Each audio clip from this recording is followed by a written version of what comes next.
in the place with style and grace. Allow me to lace these lyrical douches in your bushes. Who rock grooves and make moves with all the Antonio Reynoso. All right. Good morning. Good morning. It's a celebration today. Yep. So we gotta treat it like a celebration, continuing to recognize the life of a great one. Not arguably, but just straight up the greatest one here in Brooklyn. So thank you all for being here, really excited. And I'm gonna try to do this. My staff really worked hard on this statement. We try to mix as much as we could to make sure we recognize the greatness of Biggie. So good morning as we come live from Best Eye, repping BK to the fullest. I'm your Brooklyn Borough President, Antonio Reynoso. The most challenging part of any speech about Biggie Smalls, or the Notorious B.I.G, and the inevitable references to his tremendous legacy is to avoid the bits that are played out like Kwame's polka dots while still reaching the hooligans in Brooklyn who remember back in the day, these familiar with everyday struggle. So as I stand here reflecting on how, for a brown boy from the south side of Williamsburg, becoming Brooklyn Borough President still feels like it's all a dream. Christopher Wallace was born here in 1970-something and raised just steps from where we stand now. As his mother reminded us in an interview after Biggie's passing, she did not raise her son to be and we don't remember him as a thug, a term Biggie Smalls and so many other black and brown men have been reduced to. Rather, they grow up during tough times where families like Christopher's, so many headed by immigrants and mothers, were intentionally deprived of services and support by their government. Biggie accomplished that feat of sheer magic, turning negative to positive until it was all good. 25 years after he was taken from us too soon, we are gathered here celebrating the lyricist who simply elevated ordinary black lives into art, in entrancing us with the poignant vulnerability of everyday struggle, suicidal thoughts, the peerless wordplay of Hypnotized and Kicked in the Door, the dark humor of Give Me the Loot, and Got a Story to Tell, the smoothness of One More Chance, and the soaring inspiration of Juicy and Sky's the Limit. Biggie represented Brooklyn to the fullest by capturing the entire range of our humanity. In his work, he is the highest form of a genre that is New York City's original contribution to the world. Today we unveil a mural for the Notorious B.I.G to celebrate him and ourselves. We do this to resolve that no one should be forgotten and that today's Brooklyn is built upon and includes old Brooklyn, who too must share in the champagne flow. We do this to spread love that ensures our neighbors don't remain nobodies till somebody kills them, but rather join us in that common living known as culture. That is today's agenda, and when you go forth from here, illuminated and inspired to build Brooklyn culture with your neighbors, tell them that Antonio sent you, because there ain't no more to it. Thank you. And Brooklyn is Brooklyn is Brooklyn is not by chance that, one, we run New York, and that's very clear. And I want to call up our public advocate, D. Jumaane Williams. Biggie, Biggie, kick in the, no, let me. Peace and blessings, everyone. Love and light to you all. I want to thank everybody that helped bring us out here today, including the Borough President, Pastor Murals, everyone. I don't know everybody who helped do it, but I got to shout out Leroy because he invited me and he's been helping us make sure that hip hop is not forgotten all throughout New York City and its impact. Hip hop raised me. I'm very proud of that. I listened to the first Biggie tape. Y'all young people may not know about tapes, but it was what we listened to on my Walkman until the tape popped. And I gotta say, I don't know if Biggie would recognize some of the things he would see here on St. James and Fulton right now. And as we are talking about the impact that the music has, or vice versa, if he had grown up here, the music actually might have been different. And so I say that because we should probably change the way people are grown up and in their environment, and the music will probably change too, not necessarily the other way around. I think that's important to talk about. People are discussing what they're going through. And he found an art form to help elevate out of that.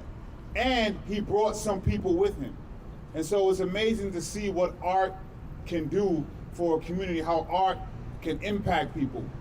And I remember there's a few lessons there. One of them, I remember I used to ride the buses, go to school. I thought my high school ring was safe, but in one of them he said, we taking high school rings too. So I knew I had to turn it around and make sure, you gotta figure out how to walk the streets a little bit better. But there was a lot of positivity in that music as well. The man said, spread love, it's the Brooklyn way. We understand what that means. And sometimes we take the music too much at heart, and sometimes we leave out the positivity and love that's in the music, the joy that Biggie was able to spread, the joy that people had when they saw somebody that looked like themselves, that came from where they came from, up on the stage, up on TV, up in the movies. That means there's a way out of where I'm from. That means if I can do something positive, like create music, like rap, we can move on from here. And we're talking about the eradication of gun violence, and I'd be remiss to not talk about that Biggie lost his life, or his life was taken from him through gun violence. Tupac's life was taken from him through gun violence. That gun violence is still with us. And so we have to, as we looking at this beautiful mural, talk about how we're going to eradicate gun violence that took a giant physically from us, a giant who was big in stature, but big in his art, and he put Brooklyn on his back like no one else could, and we lost him through gun violence. We lost Tupac through gun violence, and it's still here. The answer to that is not necessarily making sure, I do want to make sure there's responsible music, I want to be clear about that. But the answer to that is to change what is happening on the ground so people are not using that violence to communicate. And also we got to stop the guns from flowing into our communities in the first place. And those are things that we can actually do in the local government and the federal government. That's what we should focus on if we want to eradicate the gun violence. But when we talk about Biggie, when we talk about hip-hop changed the entire planet, the entire globe. They got people rapping in all kind of languages all over the globe.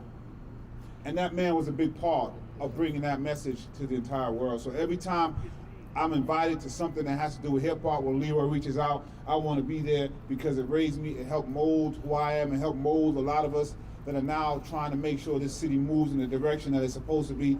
So I'm thankful for Biggie's life. I'm thankful for his legacy. I'm thankful that people are finding his music, all of it, so we can make sure we're listening to all of it. Yeah, there's some words in there folks may not always want to hear all the time, but there's a lot of positivity and a lot of love. And the art form helped take people out from where they were, and it can still do that. So I'm just proud to be here, and I can't wait to hear some other folks speak, and we really bless up this mural. Peace and blessings, everyone. Love and light to you all. Thank you. All right, and Biggie, his right hand, the Robin to the Batman that was Biggie. I want to bring up another legend, Lil Cease. Yeah. How you doing, man? Hey, peace and love, everybody. What's up, y'all? Just want to say salute, happy anniversary to my brother B.I.G. Y'all know what he did for this neighborhood, did for the culture of music, hip-hop alone, timeless music. Took care of a bunch of young cats like myself, Nino Brown right here in Junior Mafia, took some young kids off the street that was heading towards the wrong road.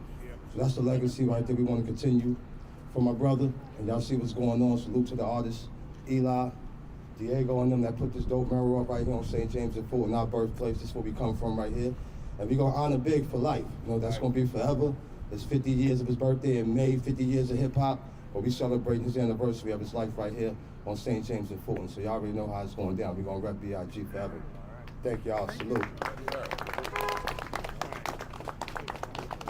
We just had Little C's recognize and mention the artists, and we can have the artists come up and say a few words and give them a round of applause for the great work that they did here in Brooklyn.